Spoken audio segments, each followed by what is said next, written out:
হ্যাঁ দাদা বলেন, ওখানে কি আমাদের বারবিকিউ ট্রে, হ্যাঁ এটা আজকে উদ্বোধন হলো হ্যাঁ এবং আমরা 3 ভাই মিলে গিয়ে বাজার থেকে নিয়ে আসলাম। হ্যাঁ, সাথে কয়লাও কিনে নিয়ে আসলাম আমরা। ওরা নিচে ছোট ছোট মধ্যে বেঁচে যায়। হ্যাঁ কোন কয়লা এনে এটা আমরা সাজিয়ে নিলাম।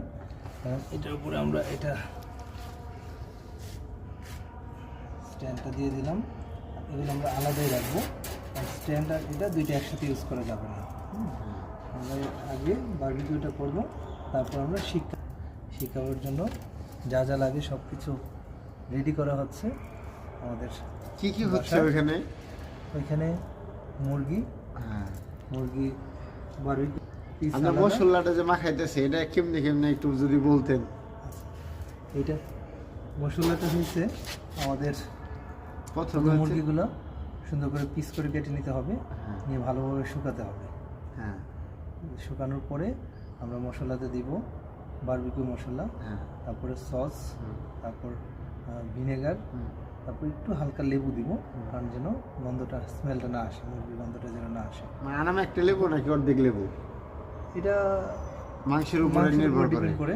যেমন আমরা 3টা মুরগি এনেছি, 3টা মুরগির মধ্যে আমরা মোটামুটি 1টা থেকে 1.5টা লেবু দিয়ে দেবো।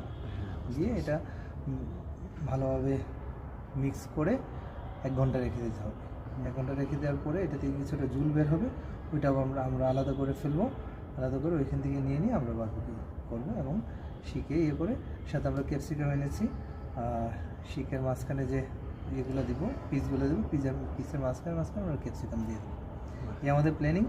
আমাদের হয়তো একটু সময় লাগছে, কারণ আমরা শুরুটাই করছি দেরিতে, এই জন্য আমাদের একটু সময় লাগছে। Sudden plan. হ্যাঁ, সাডেন প্ল্যান। হ্যাঁ ঠিক আছে, বুঝতে পারছি। আসলে অনেক মজা হবে, খুবই এক্সাইটেড লাগতেছে কখন। এই জন্যই আমাদের এই ছাদটা এই প্রথম উদ্বোধন করা হচ্ছে বারবিকিউর মাধ্যমে। মিসিং পঙ্কজদা, গৌতমদা, ওনারা থাকলে আরো অনেক বেশি মজা হতো এবং সুন্দর করে করা হতো। আমাদের পার্টনারদেরকে মিস করতেছি আর কি। পার্টনাররা যখন আবার আসবে, সবকিছু রেডি রাখলাম। পার্টনাররা যখন আবার আসবে শুরু করে দেবো অন্যভাবে, নতুন আঙ্গিকে। ওকে, থ্যাংক ইউ।